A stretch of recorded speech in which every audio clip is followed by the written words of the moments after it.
या काळामध्ये माणुसकी जिवंत आहे का असा प्रश्न निर्माण व्हावा असा प्रकार सध्या पुण्यात घडलाय। पुण्यामध्ये 16 वयोवृद्ध रुग्णांना वृद्धाश्रमाच्या नावाखाली अक्षरशः उघड्यावर ठेवण्यात आले। उपचारांसाठी ससून जिल्हा रुग्णालयात दाखल करण्यात आलेल्या या ज्येष्ठ नागरिकांना परत नेण्यासाठी त्यांचे कुटुंबीय आलंच नाही। अशा रुग्णांना विविध वृद्धाश्रमात पाठवलं जातं आणि असेच काही वृद्ध रुग्ण ससून रुग्णालयानं दादासाहेब गायकवाड नावाची व्यक्ती चालवत असलेल्या वृद्धाश्रमाकडे सोपवले। ही संस्था धर्मादाय आयुक्तांकडे नोंदणीकृत असून फुरसुंगी भागात त्यांचा वृद्धाश्रम असल्याचा दावा करण्यात आलाय। मात्र आता सरकारनं वृद्धाश्रमासाठी मोफत जागा उपलब्ध करून द्यावी अशी मागणी करत दादासाहेब गायकवाड यानं या वृद्धांना अक्षरशः उघड्यावर ठेवलंय। पुण्यातल्या भारत फोर्स कंपनीसमोर कडाक्याच्या थंडीत हे वृद्ध बेवारसपणे उघड्यावर राहत आहेत। ससून रुग्णालयानं दादासाहेब गायकवाडकडे जेवढे रुग्ण सोपवले होते तेवढे रुग्ण आता तिथे नाहीये।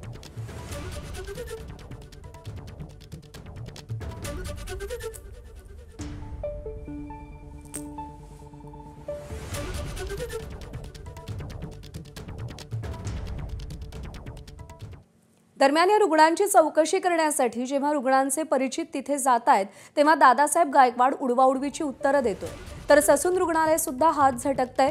एकदा संस्थेकडे रुग्ण सोपवले की आमची जबाबदारी संपते, समाज कल्याण आणि धर्मादाय आयुक्तांची जबाबदारी सुरू होते असं ससूनमधल्या संबंधित अधिकाऱ्यांचं म्हणणं आहे। यातील काही रुग्णांना गंभीर जखमा झालेल्या असून त्यातून रक्त आणि पू वाहतोय। दुर्दैवाची बाब म्हणजे यातल्या एका रुग्णाला एक महिला पाणी पाजत असल्याचं एबीपी माझाच्या टीमला आढळलं। एबीपी माझाच्या प्रतिनिधींनी त्या महिलेला त्या संदर्भात विचारलं असता त्या वयोवृद्ध रुग्णाची आपण मुलगी असल्याचं तिनं सांगितलं। मग तुम्ही तुमच्या वडिलांना घरी का घेऊन जात नाही असं एबीपी माझाच्या प्रतिनिधींनी त्या महिलेला विचारलं असता आपल्याला याबाबत काहीही बोलायचं नाही असं ती म्हणाली। यातून ढासळलेल्या कुटुंब व्यवस्थेचं चित्रण जणू समोर येतंय। आई वडील म्हातारे झाले की त्यांची देखभाल करण्याची आपली संस्कृती विसरून त्यांना निष्ठुरपणे रस्त्यावर सोडून दिलं जातंय। कौटुंबिक मूल्य रसातळाला जात आहेत याचंच हे निदर्शक आहे।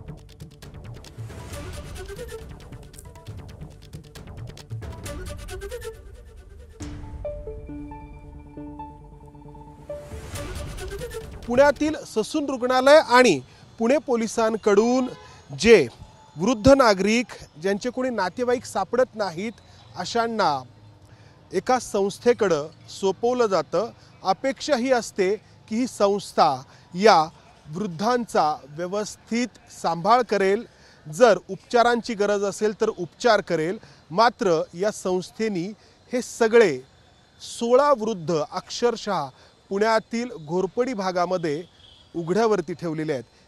या सगळ्या वृद्ध रुग्णांना या ठिकाणी घेऊन आलेले आहेत ते हे दादासाहेब गायकवाड, जे दादासाहेब गायकवाड या संस्थेचे प्रमुख आहेत। काय नाव आहे तुमच्या संस्थेचं? सर्वप्रथम मी एबीपी माझा या परिवाराचे चॅनेलची या जागेवरती मी आभार व्यक्त करतो। थँक्यू। तुमच्या संस्थेचं नाव सांगा। माझ्या संस्थेचं नाव आहे रुग्ण आधार फाउंडेशन, संचलित आज खुर्दा अनाथ आश्रम। तुमची संस्था नोंदणीकृत आहे? हो। तुमच्याकडे हे रुग्ण ससूननी सोपवलेत? माझ्याकडे पोलीस प्रशासन आणि ससून हॉस्पिटल हे दोन्ही माझ्याकडे सोपवलेत। आता इथे किती रुग्ण आहेत? आता 16 रुग्ण आहेत। मग ह्या रुग्णांना, ज्यापैकी अनेक रुग्ण अतिशय गंभीर अवस्थेमध्ये आहेत, तुम्ही असं उघड्यावरती का घेऊन आलेला? हे पहा, मी ज्या जागेवरती आजी आजोबांचा सांभाळ करतो ती बिल्डिंग आहे एका ॲडव्होकेट, प्रसिद्ध ॲडव्होकेटाची। त्याला मी 25,000 रुपये महिना भाडं देतो आणि आता त्यांनी मला 10,000 रुपये वाढवायला सांगितलेले आहेत। तर 35,000 रुपये भाडे हे माझ्याकडे नाही आहे, मी पैसे ते भरू शकत नाही आहे। त्यामुळे 2017पासून 8 वर्षापूर्वीपासून पुणे महानगरपालिकेला मी पत्रव्यवहार करतो आहे की बेवारस आजी आजोबांना सांभाळण्यासाठी मला 40 गुंठे जमीन द्या किंवा मला एखादी बिल्डिंग द्या, आणि ते बी मी फुकट मागत नाही, त्यांचे उपकार आमच्यावरती नको आहे। तुम्ही यांचा उपयोग करता किंवा यांना तुम्ही दावणीला बांधले असं नाही वाटत तुम्हाला? गायकवाड नाही गरज आहे नाही। हे बघा, जेवढे लोक आहेत तेवढे हे तंदुरुस्त आहेत। तुम्ही म्हणताय तंदुरुस्त आहेत, यांच्या पायातून हा पू येतोय, रक्त येतंय, कसे तंदुरुस्त म्हणायचे? नाही, यांना आम्ही ससून हॉस्पिटलमध्ये पुढील उपचारासाठी दाखल करणारच होतो। कधी? त्यांच्या हे बघा, आम्ही त्वरित त्यांच्या या ताई कोण आहेत? या ताई कोण आहेत? त्यांचे नातेवाईक आहेत ते। त्यांच्या नातेवाईकांनी आमच्याकडे त्यांना सादर केलेलं आहे।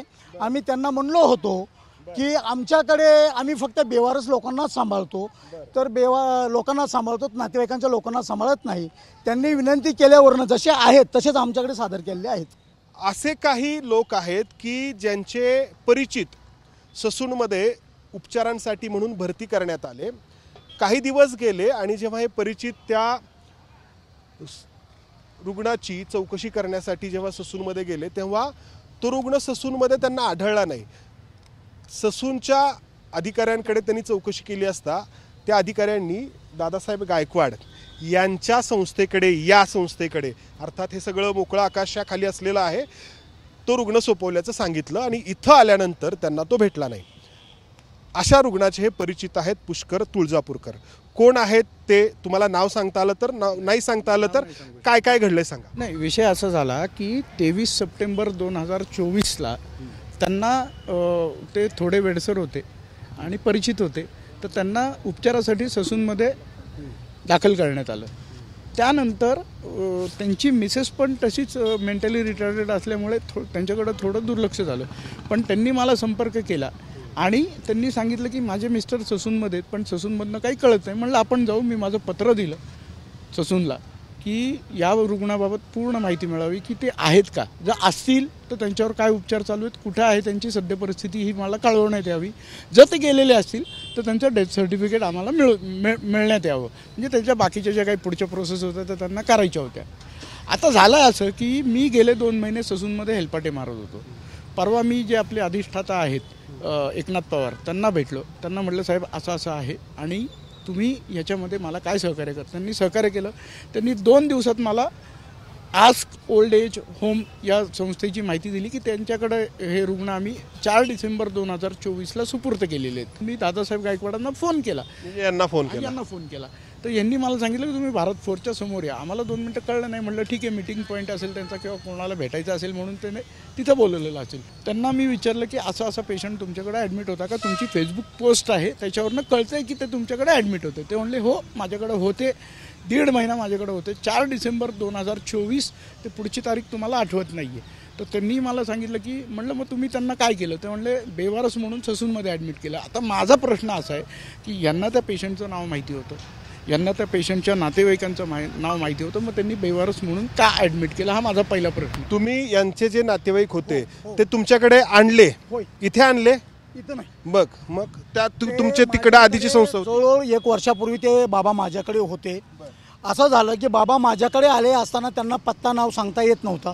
त्यांनी मला पत्ता आणि नाव सांगितल्यानंतर त्या क्षणालाच मी सोशल मीडियावरती, व्हॉट्सअप, फेसबुक याच्यावरती, सोशल मीडियावरती नातेवाईकांनी मला संपर्क साधावात म्हणून मी नातेवाईकांचा शोध घेण्याचा प्रयत्न केला.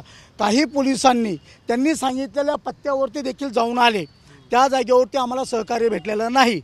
तसेच काही कार्यकर्ते लोकंसुद्धा त्या जागेवरती, त्या साईडला राहणार कर्वेनगरला मला वाटतं, त्या जागेवरती देखील जाऊन आले. नातेवाईक कोणी भेटलेले नाहीत. त्यांची तब्येत खालवलेली असल्यामुळं, काल खात नसल्यामुळं ते पूर्णपणे वीक झाले. वीक झाल्यानंतर आम्ही त्यांना उचलला, आमच्या ॲम्ब्युलन्समध्ये घेतला आणि ससून हॉस्पिटलमध्ये मी बेवारस म्हणून दाखल केला. की तुम्ही म्हणता तुम्ही ससूनमध्ये त्या व्यक्तीला दाखल केलं. ससूनने तुम्हाला सांगितलं की ती व्यक्ती यांच्याकडे आहे आणि ती व्यक्ती आत्ता कुठे आहे हे कोणालाही सांगता येत नाहीये. इथं ती व्यक्ती नाही. तर हा सगळा असा कारभार आहे.